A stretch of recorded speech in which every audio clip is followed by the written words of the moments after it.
صلاۃ والسلام نے فرمایا کہ تمام دنوں سے بہتر دن جمعے کا ہے۔ آپ علیہ صلاۃ والسلام نے فرمایا تمام دنوں میں سب سے بہتر دن جمعے کا دن ہے۔ آپ علیہ صلاۃ والسلام نے فرمایا جمعہ میں ایک گھڑی ایسی ہے، اگر کوئی مسلمان اس وقت دعا کرے تو اللہ اس دعا کو ضرور قبول فرماتے ہیں۔ آپ علیہ الصلوۃ والسلام نے بتلایا کہ دنیا میں ایک گھڑی ایسی ہے، اگر کسی مسلمان کو وہ گھڑی دعا میں نصیب ہو جائے تو اللہ تعالیٰ اس دعا کو ضرور قبول فرماتے ہیں۔ شیخ عبدالحق محدث دہلوی رحمۃ اللہ علیہ بڑے محدث گزرے ہیں، وہ فرماتے ہیں یا تو وہ گھڑی خطبہ پڑھنے کے وقت سے نماز ختم ہونے تک ہے، یا وہ گھڑی اخیر دن کی ہے، عصر سے مغرب جب وہ دن ختم ہو رہا ہے تو وہ گھڑی ہے۔ اور اس دوسری بات کو بہت ساری احادیث سے اس کی تائید بھی ہوتی ہے۔ حضرت فاطمہ فرمایا کرتی تھی جب جمعے کا دن ہوتا تو اپنی خادمہ سے کہہ دیتی تھی کہ جب جمعے کا دن ختم ہونے لگے تو مجھے بتا دیا کرو تاکہ اس وقت میں ذکر اور دعاؤں میں مشغول ہو جاؤں۔ آپ علیہ الصلوۃ والسلام نے تعیین نہیں فرمائی تاکہ مسلمان اس پورے دن میں اہتمام کریں، اللہ کی طرف خاص طور پہ متوجہ ہوں، لیکن پھر بھی جس چیز کی طرف زیادہ بات جاتی ہے حضرت عائشہ حضرت فاطمہ رضی اللہ عنہ کا یہ ارشاد بھی ہے، اور بہت ساری احادیث میں اس بات کی طرف اشارہ بھی ہے کہ خاص طور پہ پھر جمعے کا وہ وقت جو آخری وقت ہوتا ہے وہ دعا کا ہے، وہ ذکر کا ہے۔ آپ علیہ الصلوۃ والسلام نے فرمایا جمعے کا دن افضل ہے، اس دن کثرت سے مجھ پہ درود شریف پڑھا کرو صلی اللہ علیہ وسلم صلی اللہ علیہ وسلم۔ یہ سب سے مختصر سا درود و سلام ہے صلی اللہ علیہ وسلم، اس میں درود بھی ہے سلام بھی ہے۔ سب سے افضل ترین درود و سلام جو آپ نماز میں پڑھتے ہیں درود ابراہیمی، لیکن مختصر ترین الفاظ درود و سلام کے صلی اللہ علیہ وسلم، اور اس یقین کے ساتھ کہ اس پر اللہ آپ کو 10 رحمتیں عطا فرماتے، اور اس تصور کے ساتھ کہ اس محسن کی مجھ اور آپ پر کتنے احسانات ہیں اور کتنے انہوں نے ہمارے لیے قربانیاں دی ہیں اور کیا کچھ قربان کیا ہے۔ تو آپ علیہ الصلوۃ والسلام پر کثرت سے درود پڑھنا، کوئی وقت مقرر نہیں ہے، پورے دن میں جب بھی آپ کو موقع ملے بیٹھے اٹھے چلتے پھرتے۔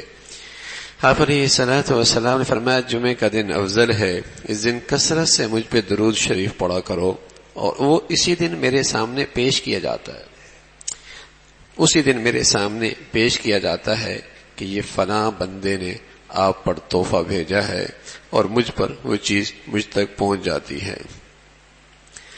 جمعے کے اندر اہتمام ہو، پھر جمعے کے دن غسل کرے، سر کے بالوں کو بدن کو خوب صاف کرے، مسواک کرے، اس میں اہتمام ہو، صفائی کا، نظافت کا، صاف ستھرے کپڑے پہننے کا، خوشبو کے استعمال کا۔ جمعے کے دن غسل کے بعد عمدہ سے عمدہ کپڑا پہنے جو اس کے پاس میسر ہو، ممکن ہو تو خوشبو لگائے، جامع مسجد میں بہت سویرے جائے، جو شخص جتنی جلدی جائے گا اسی قدر اس کو ثواب زیادہ ملے گا۔ جمعے کی نماز کے لیے پیادہ جانے میں ہر قدم پہ اللہ کے یہاں سے اجر و ثواب ہے۔ جمعے کی نماز سے پہلے یا بعد میں سورہ کہف پڑھنے کا اہتمام ہو۔ سورہ کہف آپ علیہ الصلوۃ والسلام کی طرف سے تلقین ہے، اور آپ نے اس کو مستحب فرمایا ہے کہ سورہ کہف چاہے وہ نماز سے پہلے پڑھ لی جائے چاہے نماز کے بعد۔ سورہ کہف تقریباً 15 سپارے میں ہے، اور یہ تقریباً آدھے پارے کی ہے، 10 منٹ لگتے ہیں 12 منٹ لگتے ہیں۔ آدمی جلدی آ جائے یا کسی اور وقت جمعے کے ٹائم پڑھ لے تو انشاءاللہ اس کا ثواب بھی ملے گا۔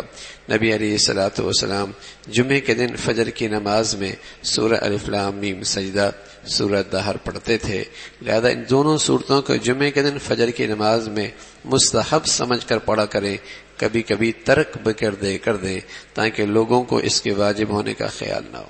الحمدللہ ہر صبح کو ہر جمعے کے دن اس کا اہتمام ہوتا ہے، اور کبھی کبھی اس کو ترک بھی کیا جاتا ہے.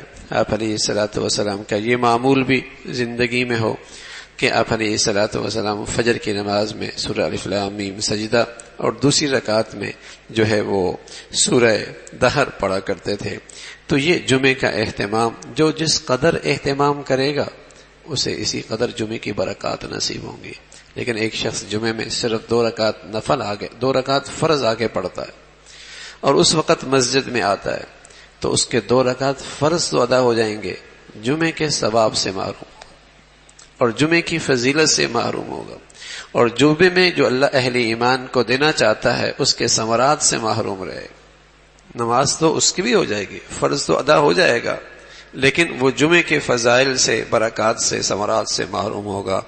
تو جو جس قدر جمعے میں اہتمام کرے گا اسی قدر اس کی فضیلت اور ثمرات بھی اسے نصیب ہوں گی. اللہ تعالی عمل کی توفیق نصیب فرمائے. اللهم لك الحمد كله ولك الشكر كله، اللهم لك الحمد كله ولك الشكر كله. اللهم أعنا على ذكرك وشكرك وحسن عبادتك، اللهم أعنا على ذكرك وشكرك وحسن عبادتك. نستغفر الله ونتوب إليك، نستغفر الله ونتوب إليك. سبحان ربك رب العزة عما يصفون وسلام على المرسلين.